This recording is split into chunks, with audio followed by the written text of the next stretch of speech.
Operation లేకుండా మోకాలు మరియు నడునొప్పులకు అత్యాధునిక చికిత్స. చిన్న ఇంజెక్షన్ తో పరిష్కారం. Elites pain and pain management. నమస్తే, వెల్కమ్ టు ఐడ్రీమ్. నేను మీ మాధురి. డిగ్రీ అయిపోయిన తర్వాత ఫర్దర్ కోర్సెస్కి వెళ్తూ ఉంటారు. కానీ డిగ్రీ తర్వాత కూడా మనకి జాబ్ ఆపర్చునిటీస్ అనేవి చాలా ఉంటాయి. అందులో యూపీఎస్సీ ఒకటి. ఈ యూపీఎస్సీకి వెళ్ళటానికి ఎలా కృషి చేయాలి? యూపీఎస్సీ అనగానే అందరూ అదొక పెనుభూతంగా చూస్తూ ఉంటారు. ఎలా క్రాక్ చేయాలి అని చెప్పి ఆలోచనలో ఉంటారు. అసలు యూపీఎస్సీకి వెళ్ళే ముందు మనం ఎలాంటి జాగ్రత్తలు తీసుకోవాలి? చదువుకునేటప్పుడు దానికి ఎలాంటి టైం సెట్ చేసుకోవాలి? ఒకసారి టైం సెట్ చేసుకొని కూర్చున్న తర్వాత రోజులు ఎన్ని గంటలు దాని మీద కేటాయించాలి? ఎలాంటి బుక్స్ చదవాలి అనేవి డీటెయిల్గా చెప్పడానికి మనతో పాటు ఉన్నారు అనురాధ గారు, retired additional commissioner state GST. తనని అడిగి డీటెయిల్గా తెలుసుకుందాం. Hello ma'am. నమస్తే మాధురి, ఎలా ఉన్నారు? Thank you for the opportunity. బాగున్నాను మ్యామ్. యూపీఎస్సీ ఇందాక నేను చెప్పినట్టు యూపీఎస్సీ మనకి డిగ్రీ తర్వాత ఉండే ఒక ఎలా అంటే నార్మల్ సాధారణమైన వ్యక్తులకి ఎవరికైనా అదొక పెద్ద కళ యూపీఎస్సీ అనేది. మనం మొన్న ర్యాంకులు కూడా చూసాము. మన ఆంధ్రప్రదేశ్ తెలంగాణ వాళ్ళకి దాదాపు 10 వరకు ర్యాంకులు వచ్చాయి, అది కూడా 1000 లోపు. We appreciate that. అందులో అంటే యూపీఎస్సీ వైపు మన తెలుగు వాళ్ళు కూడా అడుగులు పెడుతున్నారు. మనకి ఇంతకు ముందు అంతా నార్త్ ఎక్కువగా దాని మీద ఉండేవాళ్ళు. ఇప్పుడు కొంచెం యూపీఎస్సీలో మనకి తెలుగు వాళ్ళు కూడా అడుగు పెడుతున్నందుకు నిజంగా ఆ చిల్డ్రన్ అందరినీ అప్రిషియేట్ చేయాలి. సో ఇప్పుడు యూపీఎస్సీకి తీసుకుంటే నెక్స్ట్ వాళ్ళని చూసి ఇన్స్పైర్ అయ్యి చాలామంది మేము కూడా క్రాక్ చేయాలి, మేము కూడా దీంట్లో ఒక సాధించి మాకు కూడా ఒక ఇది తెచ్చుకోవాలి అనుకునే పిల్లలు చాలామంది ఉంటారు. వాళ్ళకి ఏం చేయాలి అనేది తెలీదు. వాళ్ళ దగ్గర ఓన్లీ ఆశయం మాత్రమే ఉంటుంది. కాకపోతే ఆ ఆశయానికి కొన్ని జోడిస్తే నిజంగా వాళ్ళు బాగా ఒక మంచి ఫ్లవర్స్లా వికసిస్తూ ఉంటారు. సో వాళ్ళకి యూపీఎస్సీ నేను కొట్టాలి అనుకునే పిల్లలకి మీరు ఏం చెప్తారు? ఫస్ట్ తీసుకోవాల్సిన ప్రికాషన్స్ ఏంటి? ఐ థింక్ మీరు చాలా అప్రాప్రియేట్ అండ్ వెరీ కరెక్ట్, అంటే పిల్లల మైండ్ మనస్సుని గురిపట్టేలా ఇంట్రడక్షన్ ఇచ్చారమ్మా. యూపీఎస్సీ ఒక కళ, యూపీఎస్సీ ఒక పెనుభూతం, యూపీఎస్సీ ఒక అయోమయం, యూపీఎస్సీ ఒక ఆశ, ఏదన్నా అనండి. కానీ మీరు అన్నట్టు మన తెలుగు పిల్లలు అంటే తెలుగు యువత ఈ మధ్య కంటిన్యూస్గా కూడా ర్యాంక్స్ రావడంతో అనండి, లేకపోతే ఈ మీడియా ఎక్స్పోజర్ అనండి, మొత్తం మీద ఈ అవేర్నెస్ ఎక్కువైతా ఉంది. సో ఈ అవేర్నెస్ అన్నది మనము సొసైటీలో పిల్లలకు ఎక్కువ అవుతుంది అని గ్రహించినప్పుడు వాళ్ళ ఎనర్జీస్ని రైట్ వేలో రైట్ టైంలో ఛానలైజ్ చేస్తే వాళ్ళకి ఈ జర్నీ అనేది చాలా సక్సెస్ఫుల్గా అవుతుందేమోనని నాదొక ఆలోచన. సో మీరు దానికి చాలా కరెక్ట్ ఇంట్రో ఇచ్చారు. అయితే ఇప్పుడు నేను ఈ మీ డైలాగ్తో నేను ఎలా చెప్పదలుచుకున్నానంటే, యూపీఎస్సీ అనేది ఒక long journey. Like you said, వేరే ఎగ్జామ్స్ లాగా ఒక 2-3 months చేస్తాను అంటే it will not yield good result. I think ఈ టైంలో I may be permitted to take the example of the current top ranker of our Telangana, Miss Ananya Reddy from Mahbub Nagar. I was so surprised. ఆ అమ్మాయి degree అయినది తర్వాత 2 ఏళ్ళు she just dedicated 2 years and cracked right away in the first attempt as a 3rd ranker. Wow. The most ideal journey I have ever read. ఈ last ఇయరో నాకు అమ్మాయి పేరు కూడా గుర్తులేదు. అలానే ఒక డాక్టర్, షీ వాజ్ ఎ హౌజీలో ఉన్నప్పుడే she decided and she quietly did it. అంటే డిగ్రీ అవ్వంగానే వీళ్ళు వేరే ఇంకో పీజీకి వెళ్లకుండా, వేరే వ్యాపకాలు అంటే వేరే ఉద్యోగాలు చేయకుండా స్ట్రైట్ అవే ఒక వెరీ ఫోకస్డ్ అప్రోచ్డ్ స్ట్రాటజీతో వాళ్ళు క్రాక్ చేశారు. సో ఇది ఒక నాంది మాత్రమే. కాకపోతే ఏంటంటే ఈ యూపీఎస్సీ అనేది with your I would like to give a very detailed road map so that చిల్డ్రన్కి సామాన్యంగా నేను ఎందుకు చెప్తున్నానంటే, యూపీఎస్సీ అనగానే ఐఏఎస్ ఎగ్జామ్ అనుకుంటారు. ఓకే, తప్పులేదు, వెరీ మచ్. ఐఏఎస్కే మనం ఏం చేయాలా, ఏం చేయడమే మంచిది. కానీ అసలు యూపీఎస్సీలో అంటే ఎగ్జామ్, సివిల్ సర్వీస్ అంటే ఒక ఐఏఎస్ఏనా? ఇది ఆల్రెడీ ఎగ్జామ్స్ రాస్తున్న వాళ్ళ కోసం కాదు. నేను ముఖ్యంగా ఇది డిగ్రీ ఫైనల్ ఇయర్కి రాబోతున్న పిల్లల్ని ఉద్దేశించి ముఖ్యంగా చెప్తున్నాను. ఎందుకంటే నా అనుభవంతో ప్లస్ నా స్వానుభవంతో పిల్లలతో ఇది ఒక 1 year జర్నీ అన్నది మీరు గ్రహించాలి పిల్లలు. So coming back to point, UPSC అనేది Union Public Service Commission. It is the top most recruiting agency of the government of India తరఫున. పాన్ ఇండియా అంటే హోల్ ఇండియాలో మనకి ఆల్ ఇండియా సర్వీసెస్ అని, అలానే గ్రూప్ ఏ సర్వీసెస్ అని, group B services అని దాదాపు 21 సర్వీసులు రిక్రూట్ అవ్వబడతాయి ఒకే ఒక ఎగ్జామ్తో. దాదాపు ఒక 6-7 ఏళ్ల క్రితం నుంచి దీనిలో ఇండియన్ ఫారెస్ట్ సర్వీస్ అనే ఎగ్జామ్ కూడా యాడ్ చేశారు, లేకపోతే దానికి మళ్ళీ రాయవలసి వచ్చేది. సో 21 సర్వీసుల్లో టాప్ మోస్ట్ అన్నది ఐఏఎస్.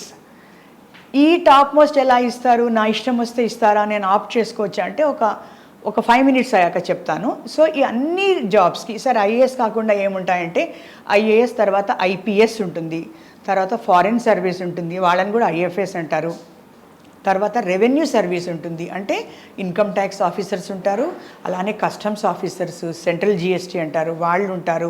తర్వాత ఆడిట్ అండ్ అకౌంట్స్ ఉంటుంది, ఫారిన్ ట్రేడ్ అంటే ఎక్స్పోర్ట్స్ ఇంపోర్ట్ ఉంటుంది, కార్పొరేట్ లా ఉంటుంది, టెలిఫోన్ అకౌంట్స్ ఉంటుంది, రైల్వేస్ ఉంటుంది, రైల్వేస్లో రైల్వేస్ మేనేజ్మెంట్ ఉంటుంది, రైల్వేస్ టెక్నికల్ ఉంటుంది, తర్వాత ఇండియన్ ఇన్ఫర్మేషన్ సర్వీస్ ఉంటుంది. ఇలా వస్తూ ఫారిన్ యూపీఎస్సీ రాస్తే మనకి ఇన్ని opportunities. yes exactly, that is the first and foremost one should understand.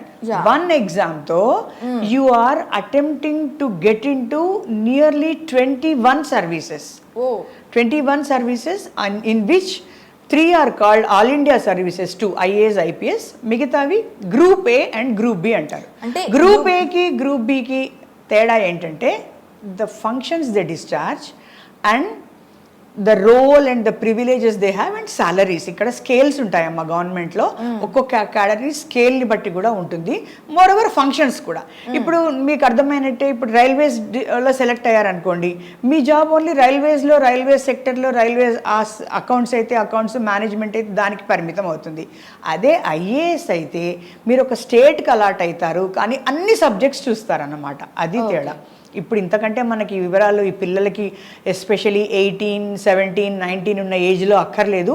But they should know that UPSC exam is a bunch for 21 services as on today. Maximum UPSC అంటే చాలా మంది parents కానీ పిల్లలు కానీ ఎక్కువగా అనుకునేది మనకి ఓన్లీ పైన ఉండే 3 సర్వీసెస్, ఐఏఎస్, ఐపీఎస్, ఐఎఫ్ఎస్, ఇంకా కొంచెం వెళ్తే ఐఆర్ఎస్. కరెక్ట్. దీనికోసమే ఎక్కువగా ఇది యూపీఎస్సీ క్రాక్ చేస్తే ఒక 4-5 సర్వీసెస్లో వాళ్ళు ఉంటారు. ఇప్పుడు కొంచెం అవేర్నెస్ వచ్చి 4 సర్వీసెస్ అనుకుంటున్నారు, కానీ before that IAS are IPS. Exactly. మనకి సినిమాల్లో చూపించేది నాలెడ్జ్ కూడా అంతవరకే ఉంటుంది కాబట్టి ఈ పెద్దగా ఎవరికి తెలియదు. బాగా నాలెడ్జ్ ఉన్న పేరెంట్స్ కి తప్పితే యూపీఎస్సీ అనేది దేనికి పనికొస్తుంది అనేది ఎవరికి తెలియదు.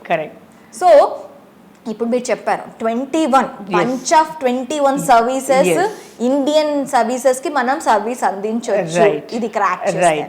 ఓకే, మనం ఎంచుకున్నాం, దీని నుంచి మనం ఒక ఫ్రూట్ తినాలి అనుకుంటున్నాం, ప్రిపరేషన్ ఎలా? Yes exactly. ఎందుకనంటే ఇది ప్రిపరేషన్ అనేది కేవలం క్రాకింగ్కే కాదు, నీవు ఏ సర్వీస్లో ల్యాండ్ అవుతావు అన్నది కూడా నీ చేతుల్లో లేదు. నీ పర్ఫార్మెన్స్నే అది డిక్టేట్ చేస్తుంది అనమాట. So to begin with any degree holder or a person who writes the final year exam also is eligible to apply. Okay, ఈ ఇంకో ముందు అప్లై అయిన దానికి నేను ముందు చెప్తా.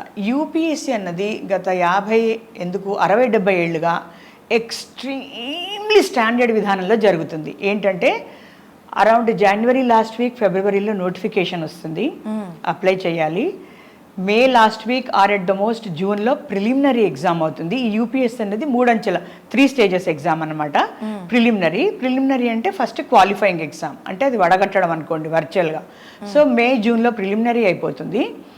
అయిపోగానే జూలై కల్లా ప్రిలిమినరీ రిజల్ట్స్ వస్తాయి, అంటే అసలు రంగంలో దిగే వాళ్ళు ఎవరో అని తెలుస్తుంది. దిగిన వాళ్ళకి, క్వాలిఫై అయిపోయిన వాళ్ళకి సెప్టెంబర్/అక్టోబర్లో మెయిన్స్ అయిపోతాయి. మెయిన్స్ అనేవి థియరిటికల్ పేపర్స్ అన్నమాట. అవి ఎలా ఉంటాయని మనం ఒక నిమిషం తర్వాత మాట్లాడుకుందాము. ఆ మెయిన్స్ రిజల్ట్స్ వచ్చేసి బై డిసెంబర్ జాన్ వచ్చేస్తాయి. వాళ్ళకి ఇంటర్వ్యూస్ ఉంటాయి. ఇంటర్వ్యూస్ అనేవి ఫైనల్ స్టేజ్ అన్నమాట. First prelims, second mains, third interview.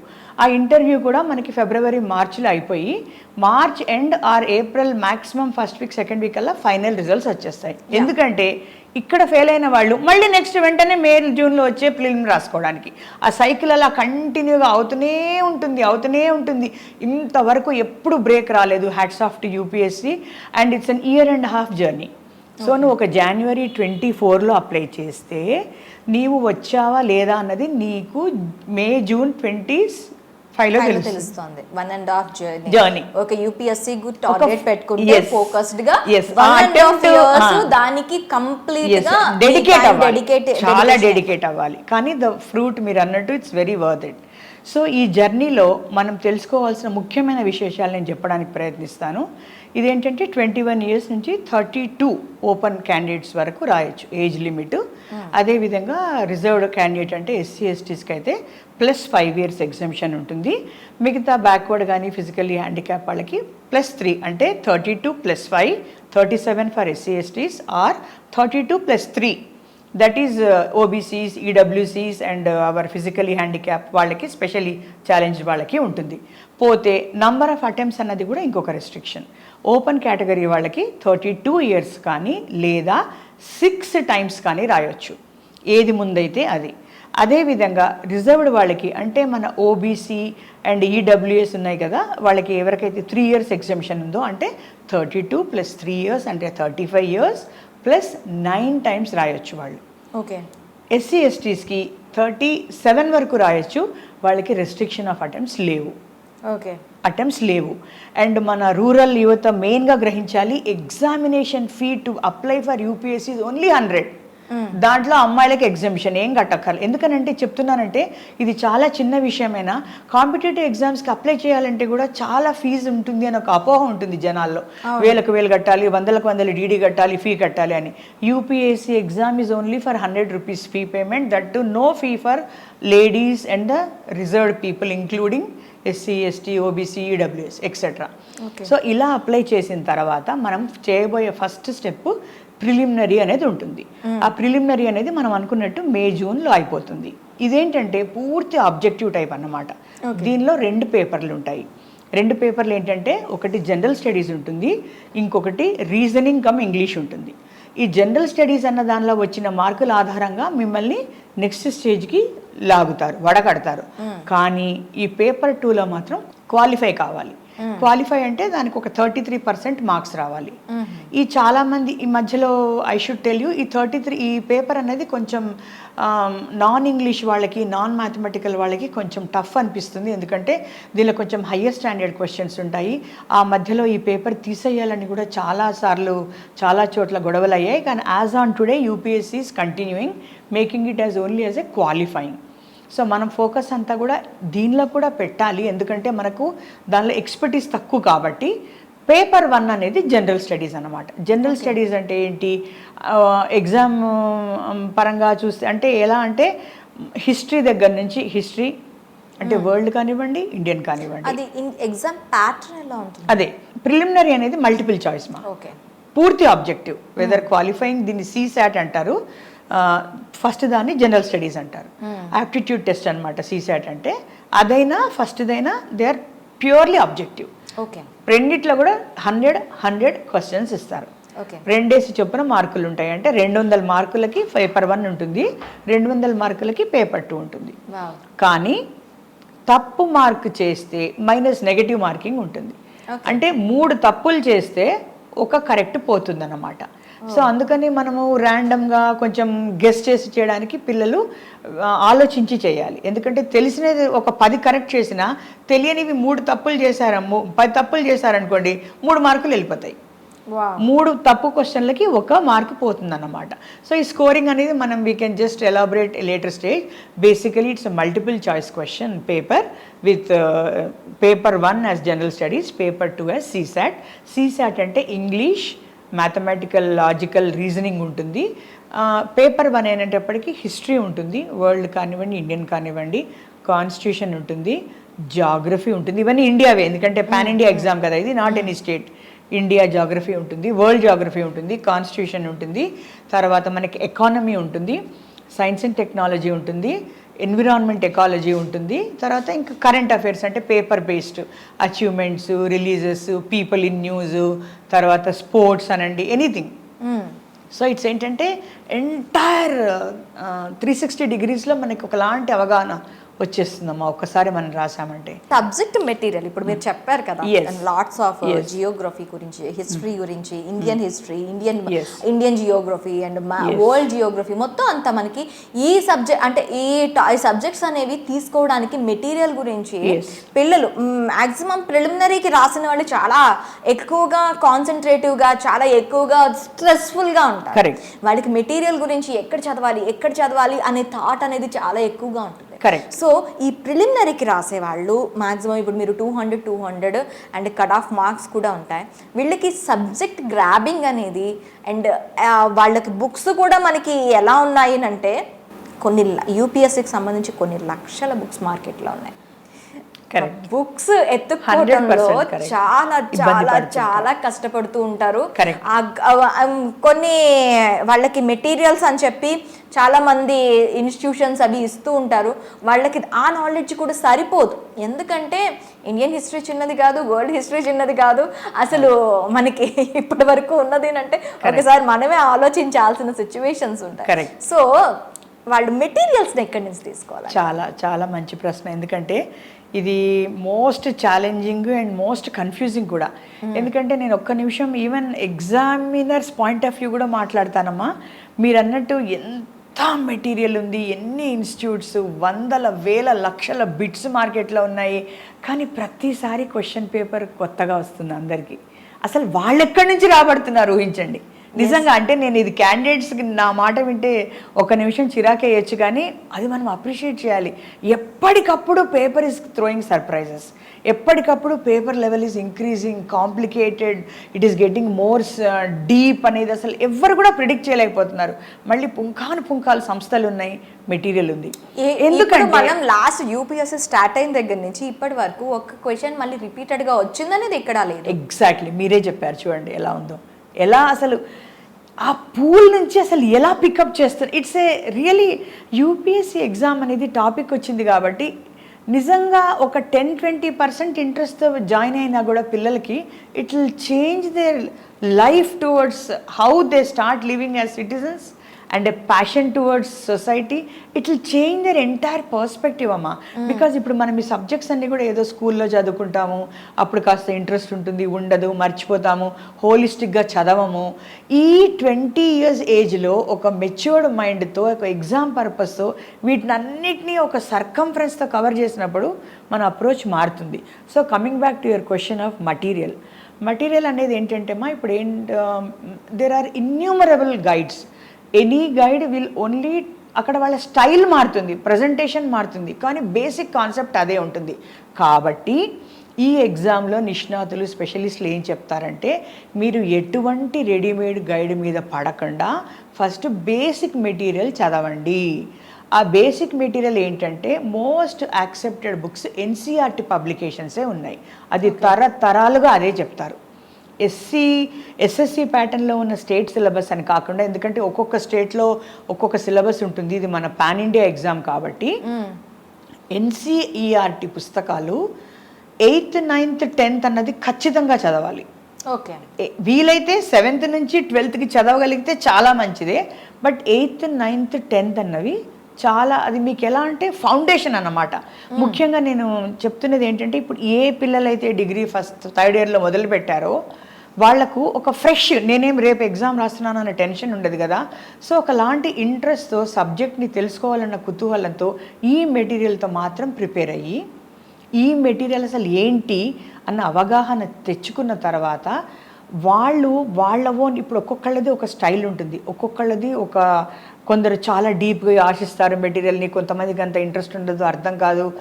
వాళ్ళు మార్కెట్ సర్వే చేసి, బాగా సర్వే చేసి, అప్పుడు వాళ్లకు తగ్గ పుస్తకాలు ఎంచుకోవాలి తప్ప వెంటనే గైడ్స్ మీద మాత్రం పడకూడదు అన్నది అందరి అనుభవం.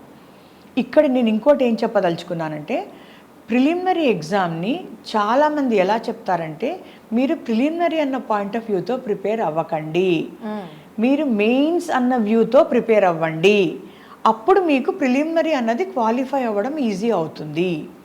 సో ఎందుకని ఇది ఇంటర్లింక్ చేయాలంటే, యూపీఎస్సి అనేది మోస్ట్ సిలబస్ ఓరియంటెడ్ ఎగ్జామ్. ఎవరు నమ్మరు. ఒక 30 ఏళ్ల క్రితం నేను నమ్మలేదు. నేను నా ఫస్ట్ అటెంప్ట్లో ఇంటర్వ్యూకి వెళ్ళిందాన్ని అట్ ద ఏజ్ ఆఫ్ 23. తర్వాత స్టేట్ సర్వీసెస్లో తేలాము, అది పక్కన పెట్టండి ఆ విషయము. మనం ఏం చేస్తామంటే, బ్యాంక్ ఎగ్జామ్స్, ఆ ఎగ్జామ్స్ ఇవన్నీ మైండ్లో ఉండి అవి చాలా హ్యాపజాడ్గా ఉంటాయి అన్నమాట. ఏంటి యూపీఎస్సీ ఇంత సిస్టమేటిక్గా ఇంత సిలబస్గా ఉంటుందని ఆశ్చర్యం వేస్తుంది. కానీ మీ పిల్లలు నమ్మాలి, ఫస్ట్ యూపీఎస్సీ నోటిఫికేషన్లో సిలబస్ ఇస్తాడు, ఆ సిలబస్ని కట్ చేసి గోడకు అంటించుకొని వారం రోజుల ముందు దాన్ని బయాట్ చేయండి. అంత సిలబస్ స్పెసిఫిక్ ఉంటుంది. ఆ సిలబస్లో ఒక మేజర్ హెడ్డింగ్ ఇచ్చి దానిలో 6 మైనర్ హెడ్డింగ్స్ ఇచ్చాడంటే ఆ 6 మైనర్ హెడ్డింగ్సే మనం ఫోకస్ చేయాలి. దానిలో క్వశ్చన్స్ ఎలా వస్తాయి పక్కన పడేయండి. నాకు ఆ బుక్లో ఇంకో 7 ఉంది కదా, ఇంకో బుక్లో 9 ఉంది కదా అంటే వద్దు, ఆ 6నే దృష్టిలో పెట్టుకొని వాటిని ప్రిలిమినరీ టైంలో బిట్స్ కింద ఎలా రావచ్చు అన్నది ఇంటర్లింక్ చేసుకుంటూ మన టెక్స్ట్ బుక్ ఎన్సీఆర్టీ తీసుకున్నా కూడా ఈ 6టికే టిక్కు కొట్టుకొని అవి మాత్రమే చదవాలి. అంత సిస్టమేటిక్గా ఉంటుంది. చాలా అంటే చాలా అద్భుతమైన పరీక్ష ఇది. ఒక వ్యక్తిత్వాన్ని నిజంగా నేను రిపీటెడ్గా చెప్తున్నాను అనిపించవచ్చు కానీ మార్చేస్తుంది. రెండవది ఏంటంటే, మెయిన్ ఎగ్జామ్ దృష్టిలో పెట్టుకొని ప్రిలిమ్స్ చదువుతాం కాబట్టి ఇంకొక థంబ్ రూల్ ఏంటంటే, మనము 2 చేయాల్సి వస్తుంది. ఒకటి, యూ హ్యావ్ టు అనలైజ్. మనకి ఇప్పుడు మన నెట్లో విపరీతమైన అనాలిసిస్ ఉంటుంది కదా. ప్రిలిమినరీ ఎగ్జామ్ లాస్ట్ 5 ఇయర్స్గా ఎలా వచ్చింది, ఎందుకంటేనమ్మా వాళ్ళు వెయిటేజ్ ఎక్కువ తక్కువ చేస్తుంటారు. ప్రస్తుతం ఉన్న ట్రెండ్ ఎలా అంటే, science and technology, ecology and environment, current affairs చాలా క్వశ్చన్స్ వస్తాయి. 100లో దాదాపు 30-40 అవే వచ్చేస్తాయి. సైన్స్ కాని పిల్లలకు తర్వాత ఇది అవగాహన లేని, ఎక్కువ నేను పాల్ సైన్స్ చదువుతాను, ఎక్కువ హిస్టరీ చదువుతానంటే డిసప్పాయింట్ అవుతారు. సో ఈ రోడ్ మ్యాప్లో అనాలిసిస్ ఆఫ్ లాస్ట్ 5 పేపర్స్ అన్నది చాలా అంటే చాలా ఇంపార్టెంట్. ఒకటి, మనకి ఎన్ని క్వశ్చన్స్ వస్తున్నాయి తెలుస్తుంది, తర్వాత ఎలాంటి క్వశ్చన్స్ వస్తున్నాయని తెలుస్తుంది. మీరు అన్నట్టు ఏ క్వశ్చన్ కూడా రిపీట్ కాదు కూడా, కానీ ట్రెండ్ తెలుస్తుంది. ఒకానొకప్పుడు ఎంత సింపుల్గా ఇచ్చేవారు, ఇప్పుడు దాన్ని ఎలా కాంప్లికేట్ చేస్తున్నారు. ఒకానొకప్పుడు ఎలా కేవలం ఇన్ఫర్మేషన్గా ఇచ్చేవారు, ఇప్పుడు దాన్ని ఎలా స్టేట్మెంట్ ఇదని చెప్పేసి ఇస్తున్నారమ్మా. ఎందుకంటే ఇప్పుడు ఏమైపోయిందంటే, main challenge is to filter the candidates. అంత కాంపిటీషన్ అయిపోయింది. సందర్భం వచ్చింది కాబట్టి దాదాపు 14-15 లక్షల మంది అప్లై చేస్తారు పాన్ ఇండియా. ఓకే, ఎన్ని వేకెన్సీస్ ఉంటాయి? జనరల్గా హయ్యెస్ట్ అంటే ఒక 1000 దాకా వచ్చే ఇయర్కి 700 to 1000 వేకెన్సీస్ వస్తాయి మాదిరి. 700 to 1000 వేకెన్సీస్ వచ్చే ప్రిలిమినరీకి దాదాపు 12, 13, 14 లక్షల వరకు, లాస్ట్ ఇయర్ కూడా 14 దాకా అప్లై చేశారనుకుంటా. దానిలో ఒక 5-6 లక్షల మంది రాస్తారు ప్రిలిమ్స్. యూపీఎస్సీ ఏం చెప్తుందంటే, వాళ్ళ ఓన్ నోటిఫికేషన్లో ఎవరైతే ప్రిలిమ్స్ రాస్తారో దాని నుంచి మన వేకెన్సీస్ ఎన్నైతే ఉన్నాయో దానికి 12-13 ఇంతల మందిని మేము మెయిన్స్కి వడకడతాము అంటుంది. అంటే 1000 వేకెన్సీస్ వచ్చాయి అనుకోండి, 12,000 మందిని తీసుకుంటారు. ఎంతలోంచి? 6-7 లక్షల నుంచి. అర్థమైందా? అది మెయిన్ ఛాలెంజ్ అక్కడ. అందుకే ప్రిలిమ్స్ చాలా చాలా అంటే చాలా ఇంపార్టెంట్. బిట్స్ అయినా జాగ్రత్తగా చేయాలి, నెగటివ్ మార్కింగ్ జోలిలోకి పోకుండా వచ్చినవే రాయాలి. బిట్స్ ప్రాక్టీస్ చేయడం అనేది ముందు కాస్త బేసిక్ చదివిన తర్వాత. అందుకనే ఈ జర్నీ 1 ఇయర్ అని నేను ఇన్నిసార్లు చెప్తున్నాను. నేను ఏదో ఎందుకంటే 6-7 మెయిన్ సబ్జెక్ట్స్ ఉంటాయి కదమ్మా, history, polity, geography, economy, science and tech, ecology, environment, ఇంకా కరెంట్ అఫైర్స్ అనేవి. ఈ కరెంట్ అఫైర్స్ అనేది ఎలా అంటే అన్నిటినీ చుట్టేస్తుంది. పాలిటిక్స్లో కరెంట్ అఫైర్స్ ఉంటాయి, జాగ్రఫీలో కరెంట్ అఫైర్స్ ఉంటాయి, ఎక్కడ వరదలు ఎక్కడ అట్లా ఆ టైప్లో. ఇంకా సైన్స్ అండ్ టెక్నాలజీ అయితే అడగనే వద్దు, ఎకానమీ కూడా కరెంట్ అఫైర్స్ చుట్టూ ఉంటుంది. కానీ కరెంట్ అఫైర్స్ అనేది అన్నిటినీ కవర్ చేస్తుంది. కానీ దాని ఫండమెంటల్ని ముందు మనం చదువుకోవాలి. ఇది జాగ్రత్తగా ప్లాన్ చేసుకుంటూ ఆ టైం టేబుల్ని ఇట్లా మైండ్లో జిరాక్స్ చేసుకొని నేను ఈ నెల ఓన్లీ పాలిటీ కవర్ చేస్తా అని 6 నెలల వరకు ఒక్కొక్క సబ్జెక్టు ఒక అవగాహన తెచ్చుకొని తర్వాత మళ్ళీ సెకండ్ రౌండ్లో వెళ్తూ ఇలా చాలా సిస్టమేటిక్గా ప్లాన్డ్గా పేషెన్స్గా కన్సిస్టెంట్గా నాకు ఊపు వచ్చేసింది, నేను ఇవాళ చదివేస్తున్నానని వారం చదివేసి మళ్ళీ అబ్బా బోర్ కొట్టింది ఇంకా నేను చదవనంటే కుదరదు exam. This exam is really test for your patience, even for your reading and second for the waiting. మనం అనుకున్నాం కదా 1.5 year ఉంటుంది వెయిటింగ్. ఎందుకంటే ఇప్పుడు ప్రిలిమ్స్ ఇప్పుడు అప్లై చేస్తే నువ్వు ఎక్కడ తేలావు అనేది నెక్స్ట్ జూలైలో తెలుస్తుంది, ఏప్రిల్ మేలో. సో ఇది పెద్ద రోడ్ మాదిరి. సో ప్రిలిమ్స్ అనేది జనరల్ ప్లస్ సీసాట్ అయిపోయి ఇలా మనం వడగట్టబడ్డ తర్వాత మెయిన్స్ ఎగ్జామ్ ఉంటుంది. మెయిన్స్ ఎగ్జామ్ కూడా కలిపి చదవాలని ఎందుకంటారంటే ఇఫ్ యూ కెన్ రిమెంబర్ మనం ఎగ్జామ్ రిజల్ట్స్ అనేవి జూన్ జూలైలో వస్తాయి అనుకున్నాం కదా, మెయిన్స్ సామాన్యంగా సెప్టెంబర్ అక్టోబర్లో ఉంటాయి, అంటే ఒక 3 నెలల తేడాలా ఉంటాయన్నమాట. మెయిన్స్ అనేవి పూర్తి సబ్జెక్టివ్, అంటే రాయవలసిందే. దానిలో వాళ్ళు స్పెసిఫిక్ వర్డ్ లిమిట్ ఇస్తారు, అంటే నీకు ఎంత తెలుసో అంత కక్కడం కాదు, పర్ఫెక్ట్గా అంత మాటల్లోనే చెప్పగలగడం, అది చాలా ముఖ్యం.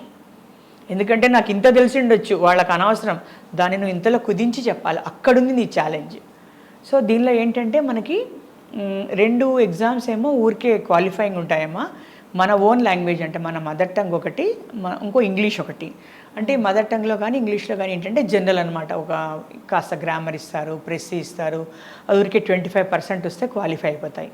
తర్వాత ఒక ఇంగ్లీష్ పేపర్ ఉంటుంది, దానిలో ఎస్సే రాయాలి, ఒకటే ఎస్సే 300 మార్కులు. తర్వాత 4 జనరల్ స్టడీస్ పేపర్స్ ఉంటాయి, సేమ్ మళ్ళీ history, world history, constitution, polity, geography అది దీంతో కలిసిపోయింది పాలిటీతో, తర్వాత economy, science and technology, ethics అని. ఈ 4 పేపర్లు, ఈ 4 పేపర్లు అనేవి ఎస్సే రైటింగ్ ఉంటాయి. వీటికి ఒక్కొక్కటికి 250 చొప్పున మార్కులు, అదొక 1000 అయిపోయిందా. తర్వాత ఒక సబ్జెక్ట్ సెలెక్ట్ చేసుకోవాలి మనం, మన ఓన్ సబ్జెక్టు. ఓకే, అవి కూడా 26 పైగా ఉన్నాయి, హిస్టరీ, పాలిటీ, బాటనీ, జువాలజీ, ఇంజనీరింగ్లో సివిల్ ఇంజనీరింగ్, మెరైన్ ఇంజనీరింగ్, మళ్ళీ మెకానికల్ ఇంజనీరింగ్, లేకుంటే మెడికల్ సైన్సెస్, లేకుంటే సైకాలజీ, ఇంకా లిటరేచర్ కూడా. నాకు ఇవన్నీ ఏమొద్దు, నేను తెలుగు లిటరేచర్ చదువుకున్నట్టే హ్యాపీగా తెలుగు లిటరేచర్తో కూడా నువ్వు చూస్ చేసుకోవచ్చు. అవి 2 పేపర్లు ఉంటాయి. సో జనరల్ స్టడీస్వి 4, ఇంగ్లీష్ ఒకటి 5, నీ సబ్జెక్ట్లో 2, వెరసి 7 పేపర్లు మనము థియరీ రాయాలి. ఓకే, ఈ టోటల్ వచ్చిన దాన్ని వాళ్ళు ఇక్కడెక్కడ కూడా మనకు మార్క్స్ వాళ్ళు డిస్క్లోజ్ చెయ్యరు. ఇది వచ్చిన దాన్ని వాళ్ళు ఇంటర్వ్యూకి 1:2 రేషియోలో పిలుస్తారు. అంటే 1000 మనం అనుకున్నాం కదా, 1000 వేకెన్సీస్ వస్తే 2000 మందిని ఇంటర్వ్యూకి పిలుస్తారు. అంటే 6-7 లక్షల నుంచి 12-13 వేల మంది మెయిన్స్ రాస్తారు. 12-13 వేల నుంచి ఇంటర్వ్యూకి దాదాపు 2000 మంది వెళ్తారు. మనం క్యాలిక్యులేట్ చేస్తుంది 1000 వేకెన్సీస్కి, అవునా? సో నువ్వు ఇంటర్వ్యూ దాకా వెళ్ళావంటే నీ ఛాన్సెస్ 50-50. నువ్వు లోపలికన్నా వెళ్ళొచ్చు, బయటకన్నా ఢామ్ అని మళ్ళీ పాముల మన స్నేక్ అండ్ లాడర్ లాగా వచ్చి కింద పడిపోవచ్చు. అది దుఃఖమయమైంది. సో రిక్రూట్ అయిపోయిన తర్వాత ఈ టోటల్ ఉంది చూసారా, ప్రిలిమ్స్ తీసుకోరు, ప్రిలిమ్స్ ఈజ్ ఓన్లీ క్వాలిఫైయింగ్. మెయిన్లో వచ్చిన ఇన్ని 7 పేపర్ల టోటల్ ఏంటి, ఇంటర్వ్యూ అనేది 275 మార్కులకే. సో నీ మొత్తం బ్యాంక్ అకౌంట్లో ఉన్నట్టు నీ మార్కులన్నీ మెయిన్లో వచ్చేసి ఉంటాయి. నీకు అక్కడ బాగా మార్కులు వచ్చేసి ఇంటర్వ్యూలో కాస్త అటు ఇటు అయినా కూడా అది లాగేస్తుంది. ఓకే, సో మెయిన్గా మనం రాయాల్సింది మెయిన్స్, ఎందుకంటే వెయిటేజ్ కదా, 7 ఇంటూ దాదాపు అన్ని మార్కులు ప్లస్ ఇంటర్వ్యూ ఓన్లీ 270 అంటే. సో ఇవన్నీ టోటల్ చేసిన తర్వాత డిసెండింగ్ ఆర్డర్లో టాప్ మోస్ట్ ఐఏఎస్ పోయి అక్కడ ఎన్ని వేకెన్సీస్ ఉన్నాయి, రిజర్వేషన్స్ అవన్నీ చూసుకొని అప్పుడు అలాట్మెంట్ అవుతుంది. So you really don't know which service you'll get. Okay, top most top 1లో ఉన్నా నువ్వు ఓసీ క్యాండిడేట్ అయితే నీకు టాప్ 10 వాళ్ళు మాత్రం వచ్చేస్తారంటే ఇంకా టాప్ 10 ఐఏఎస్ అనేది దానికి ఏమీ డౌట్ ఉండదు.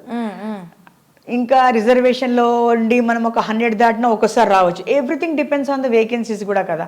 ఇప్పుడు 1000 వేకెన్సీస్లో ఒక్కోసారి 100 ఐఏఎస్లు ఉంటాయి, ఒకసారి 70 ఉంటాయి, ఒకసారి 150 ఉంటాయి. ఇట్ ఆల్ వేరీస్ మాదిరి. But one should be prepared that as if I am in this range. And ఇంకొకటి ఏంటంటే మార్క్స్ వైజ్ నేను చెప్తున్నా వచ్చింది వెరీ రిలవెంట్ ఏంటంటే మనం ఇప్పుడంతా 80-90 సిబిఎస్ఈలు ఇవన్నీ చూసి మార్కులు అనుకుంటాం, కానీ సివిల్ సర్వీసెస్లో 50 to 55% మధ్యలో వస్తే వాడు టాపర్. వావ్, అంత టైట్గా ఉంటుంది ఇక్కడ కమింగ్ మార్క్స్ అనేది, టఫ్ ఫైట్ ఉంటుంది. So if you are able to score something around total is I think for 2050 if I'm not mistaken. So around నీకు 1025-1030లో వస్తే you are a topper. And టాపర్కి, సెకండ్ ర్యాంకర్కి, థర్డ్ ర్యాంకర్కి ఒకసారి 1 mark, ఒకసారి 0.5 మార్కు, లేకుంటే ఒకసారి 10 మార్క్స్, ఆ తేడాలో పోతారు వాళ్ళు. ఓకే, అలా సిస్టమ్ అనేది ఆల్గోరిథంలో అలాట్ చేసుకుంటూ వస్తుంది నిన్ను. తర్వాత ఐఏఎస్ వచ్చిన తర్వాత కూడా ఏంటంటేమ్మా స్టేట్ అలాట్ అయిపోతుంది, అక్కడ మనం మార్చుకోవడానికి లేదు. ఇప్పుడు నీకు ఐఏఎస్ వచ్చింది కానీ పొరపాటున నీకు బీహార్ అలాట్ అవ్వచ్చు, నీ జీవితం అంతా బీహార్లోనే ఉంటుంది, అదొకటి ఉంటుంది. వేరే సర్వీసెస్కి అలా కాదు, ఐపీఎస్కి ఐఏఎస్కి. అందుకే అవి రెండే ఆల్ ఇండియా సర్వీసెస్ అంటారు. వాళ్ళని ఆల్ ఇండియా లెవెల్లో ఏదో ఒక స్టేట్కి అలాట్ చేసేస్తారు. ఆ జీవితాంతం వాళ్ళు ఆ స్టేట్లోనే ఐఏఎస్ ఆఫీసర్ అయ్యి అక్కడే ఎదుగుతుంటారనమాట.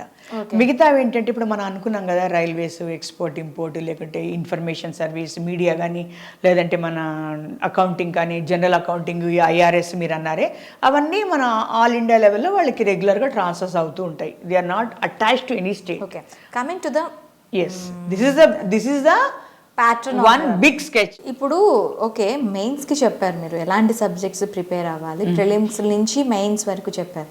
ఇంటర్వ్యూకి ఎలాంటి సబ్జెక్ట్ ప్రిపేర్ అవ్వాలి? ఎందుకంటే ఇంటర్వ్యూ అనేది చాలా క్రూషియల్. మీరు ఇందాక చెప్పినట్టు వైకుంఠపాలలో పాము మింగేస్తే మళ్ళీ ప్రిలిమినరీ నుంచి స్టార్ట్ చేయాల్సి ఉంటుంది. మెయిన్స్లో, మెయిన్స్ తర్వాత ఇంటర్వ్యూకి ఎలాంటి సబ్జెక్ట్ ప్రిపేర్ అవ్వాలి? So if you permit me, నేను ఇంటర్వ్యూ గురించి మాట్లాడే ముందు ఇంకొకటి చెప్పదలుచుకున్నా. నేను బిగినింగ్లో మెన్షన్ చేశాను, ఒక దాదాపు 6-7 ఏళ్ల బట్టి ఇండియన్ ఫారెస్ట్ సర్వీస్ కూడా ఇదే ప్రిలిమ్స్ అయ్యింది.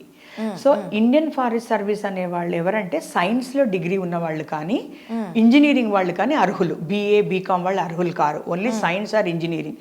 సో వాళ్ళు ప్రిలిమ్స్లో క్వాలిఫై అయిపోగానే వాళ్ళకు వేరే మెయిన్స్ ఉంటాయి, వాళ్ళు సెలెక్ట్ చేసుకున్న 2 ఆప్షనల్స్లో. సో మళ్ళీ ఆ రూట్ వేరు. ఇదేంటంటే మనం అనుకున్న 21 సర్వీసుల గురించి మాత్రమే. So coming to your question of interview, మాదిరి సిస్టమ్ ఎలా ఉంటుందంటేనమ్మా, నువ్వు ఇంటర్వ్యూ దాకా వచ్చావంటే నీకు థియరీలో ఇంక అయిపోయింది, నువ్వు అంతా చదివేసి వంటబట్టి రంగరించుకొని వామిటింగ్ చేసి, అంటే యు ఆర్ వెల్ ఇన్ఫార్మ్డ్ అన్నది. So generally how in society we see is at interview level your knowledge is not tested. It is your opinions, your logic, your how you defend your point of view. And ela adutarante there nothing like wrong and right, but whether you can substantiate your point of view. And second thing, whether you admit that you don't, and you should be truthful. And endukante akkada anni స్పాంటేనియస్గా questions వస్తాయి, ఎవరు prepare అయ్యి ఉండరు. ఇప్పుడు interview panel వాళ్ళు కూడా మీరు వచ్చారనుకోండి, మీరు ఒక క్వశ్చన్ అడిగితే మీ ఆన్సర్ని బట్టి రెండో వాళ్ళు ఇంకోటి అడుగుతారు. అక్కడ ఏం ప్రీఫార్మ్డ్ క్వశ్చన్స్ ఉండవు. They just see your body language, your background, how you are answering. కాన్ఫిడెంట్గా ఉంటే ఇంకో 2 క్వశ్చన్స్ వేసి కొంచెం చూద్దాం నీ ధైర్యాన్ని అన్నట్టు. సో అక్కడ టెస్ట్ చేసేది mainly your ability, your reasoning, how view with the society, what are your views. It may be wrong, that's not a point. అక్కడ ఎవరు కూడా రైట్ ఆర్ రాంగ్ అని అనరు, whether you can substantiate. how you be with the society after you అక్కడ నువ్వు ఎలా అయిన తర్వాత నువ్వు సొసైటీతో ఎంత క్లారిటీ ఉంది నీ థాట్లో, నీ థాట్ ప్రాసెస్లో. నువ్వు ఒక ఆన్సర్ చెప్పావనుకో, సపోజ్ నేను no I don't think I agree with you, it's wrong అంటే వాళ్ళు వెంటనే తడబడి వేస్తారని అనుకో, అంటే నీకు ఇంకా నీ వ్యక్తిత్వం లేదు ఇంకా అన్నట్టుగా ఉంటుందన్నమాట. I beg to differ you with sir, sorry this is my view. నువ్వు సబ్స్టాన్షియేట్ చేసుకోగలగాలి. ఓహో she's clear about her. Yes exactly, you have to defend yourself. So that will be like almost like a conversation. They make you feel comfortable really. అంటే చాలామంది అసలు interviews deciding factor అనుకుంటారు. నేను చెప్పాను కదా, ఇంటర్వ్యూస్ నాట్. ఇంటర్వ్యూకి ఎన్ని మార్కులు ఉన్నాయి? కేవలం 270. ఆల్రెడీ నీ బ్యాగ్లో పడిపోయినాయి. Interview will make a difference this way or that way, but it will not. నీవు ఎక్కడో పొరపాటున బై ఛాన్స్ ఇంటర్వ్యూకి వచ్చావనుకో, నీకు మెయిన్స్లో, నా కేసులో అలానే అయ్యింది, అందుకని చెప్తున్నా. మెయిన్స్లో ఒక బొటాబొటిగా మార్కులు వచ్చి ఇంటర్వ్యూకి వచ్చేసాం కాబట్టి, ఇంటర్వ్యూలో బాగా చేసామన్నా అది నీకు పెద్ద లాభం లేదు. ఎందుకంటే ఎంతవరకు లాగుతుంది అది నిన్ను? లేదు అస్సలు బాగు చేయలేదన్నా నేను ఇంటర్వ్యూలో పోయానని అనుకోకూడదు, ఎందుకంటే నువ్వు ఆల్రెడీ బాటమ్ లైన్ ఇలాగ స్క్రేప్ అయ్యావు అన్నమాట. సో నీ నీ మార్కుల అకౌంట్ అంతా ఆల్రెడీ పడిపోయింది. ఇప్పుడు ఓకే, మెయిన్స్లో నాకు ఎక్కువ మార్కులు వచ్చాయి, నేను ఇంటర్వ్యూకి వెళ్తున్నాను అనే టైంలో you don't know about your marks. Exactly.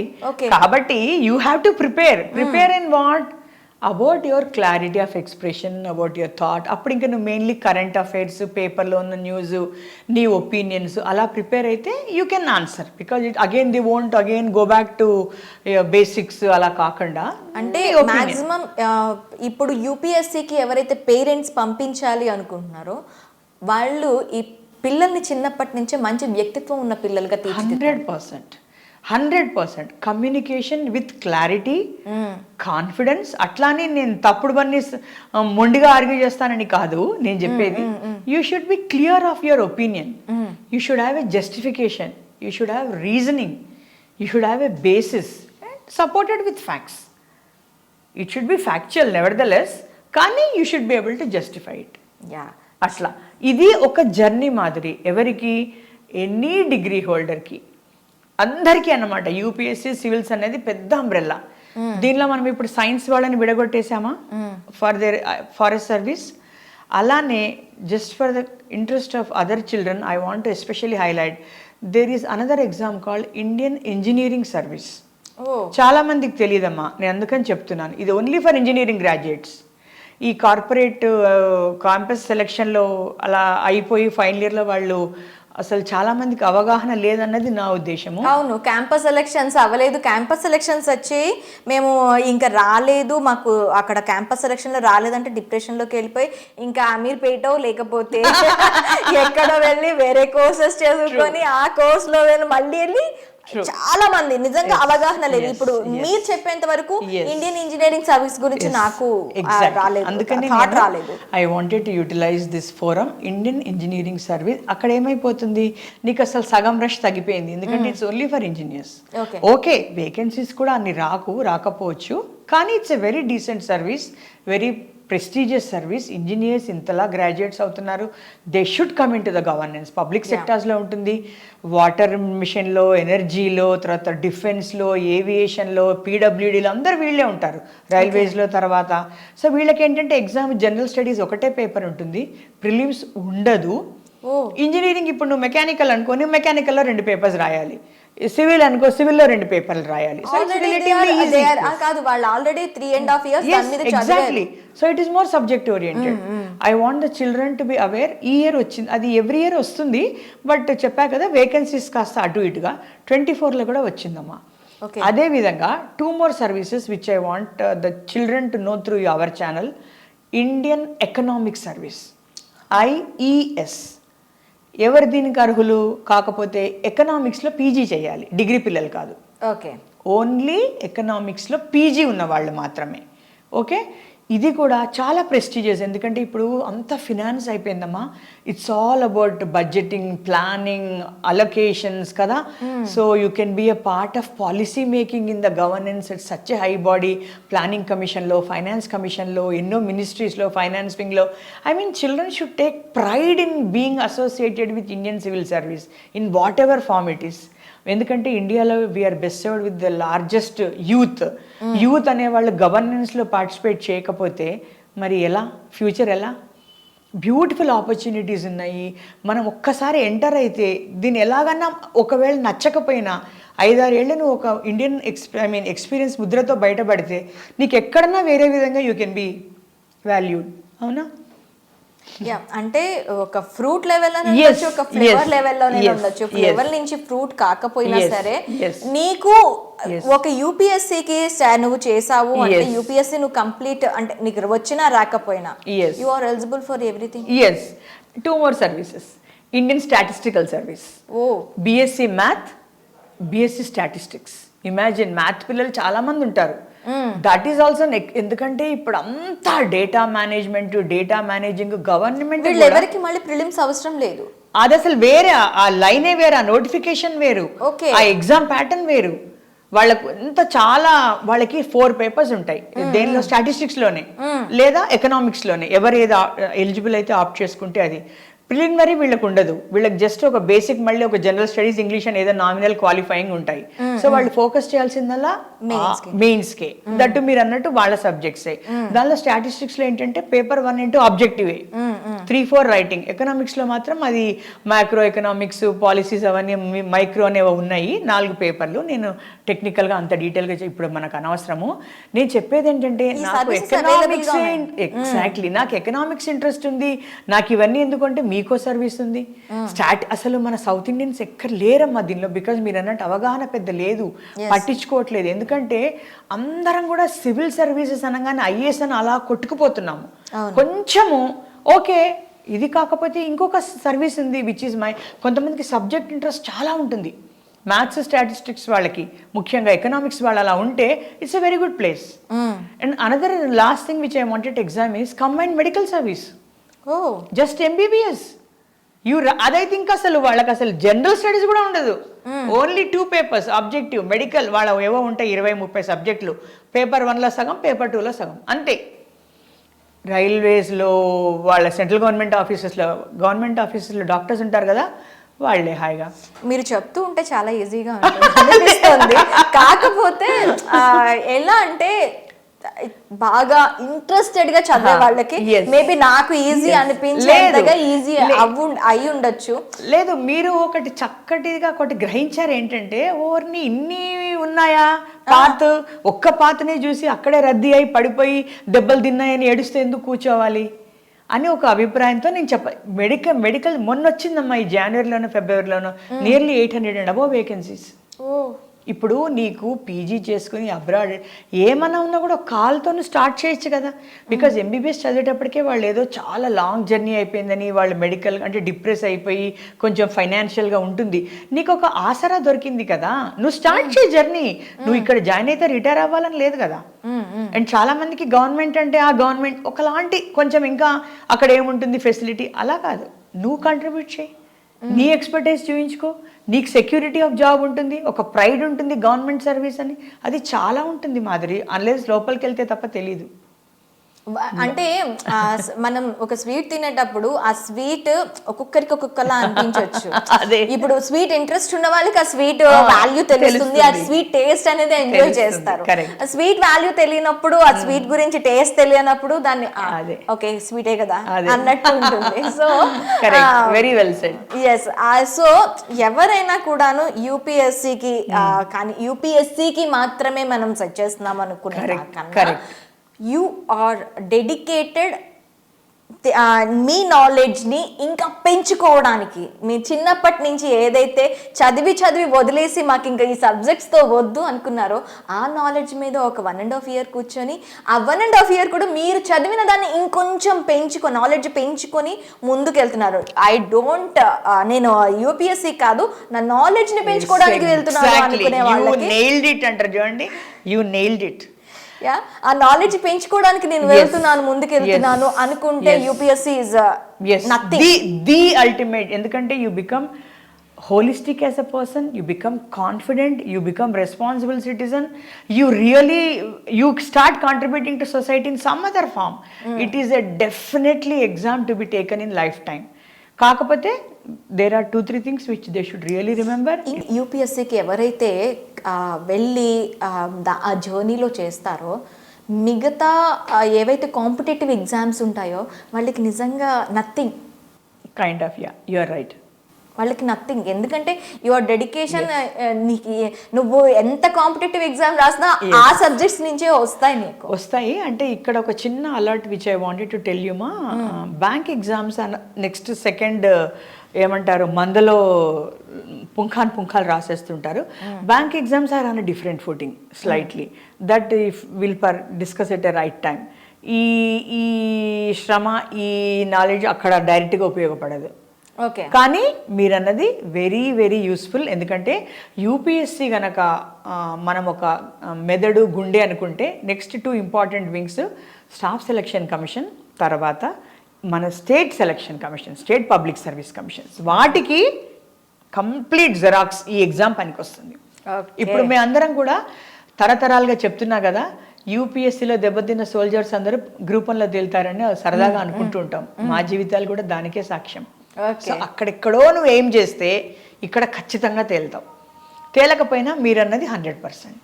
Yeah. కాకపోతే పిల్లలు దీన్ని చాలా అంటే చాలా రైట్ టైంలో అండ్ రైట్ డెడికేటెడ్గా స్టార్ట్ చేసి చాలా అంటే సిన్సియర్గా, నేనేమో గంటల తరబడి 12 గంటలు చదివాను 10 గంటలు చదివాను అది కాదు, సిన్సియర్గా అండ్ సిస్టమేటిక్గా అండ్ కన్సిస్టెంట్గా చదివి ఇంకొక సలహా ఏంటంటే, ఇంకొకటి కూడా మనం ఎప్పుడు కూడా మనం అంత రోజీగా కాకుండా ఇంకొకటి కూడా చెప్పాలి మాధురి, ఈ యూపీఎస్సీ అనేది ఆల్మోస్ట్ ఒక అడిక్షన్లా అయిపోతుంది. ఒక రాలేదనుకోండి మళ్ళీ రాస్తాం, వాడు తలుపులు వేసేంత వరకు మళ్ళీ రాస్తాం, చాలాసార్లు అలానే అవుతుంది. అవునా? సో 32 ఏళ్ళు వచ్చేటప్పటికి ఇంకా నాకు మిగిలింది ఏంటి బాబోయ్, నాకు ఇది రాలేదు అది రాలేదు అని అనుకోకుండా పిల్లలు ఒక 26-27 వరకు ఇది ట్రై చేసి ప్లాన్ బి అనేది పెట్టుకోవాలి లైఫ్లో.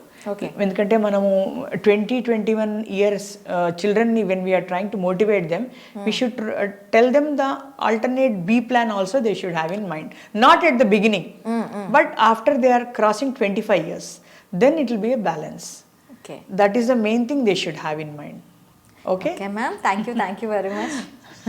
I'm really happy if any children get a little clarity. I think today our conversation is useful.